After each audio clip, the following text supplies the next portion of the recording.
එතුමියගේ සුන්දර නාමයක් වන අතිශුද්ධ කන්‍ය මාතාවක් නැතහොත් අතිවෘත වූ මාතාවගේ මාතාව යන නාමයගෙන මරියතුමියට පටබැඳ ඇති මෙම නාමයේදී එතුමියගේ පවතින පිරිසුදු භාවය ගැනම පමණක් නොව එතුමියගේ පවතින නිර්මල භාවය එහෙම නැත්නම් එතුමිය දෙවියන් වහන්සේට කැපවුණු පිරිසුදු කාන්තාවක් බවද විශේෂාකාරයෙන් එතුමිය තුළ පැවති පිරිසිදු ප්‍රේමය ගැනද මෙම මරියතුමියගේ නාමයන් තුළින් අපට ගෙනහැර පානවා.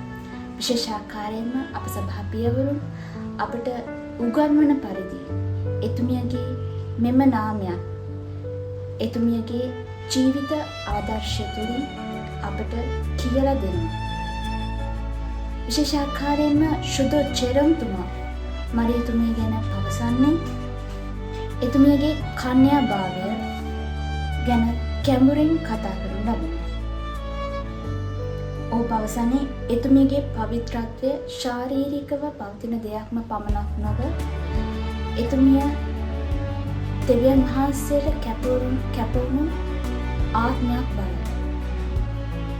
ශුද්ධ ජෙරොම්තුමා එසේ පවසනකොට ශුද්ධ මෙතෝදියස්තුමා පවසන්නේ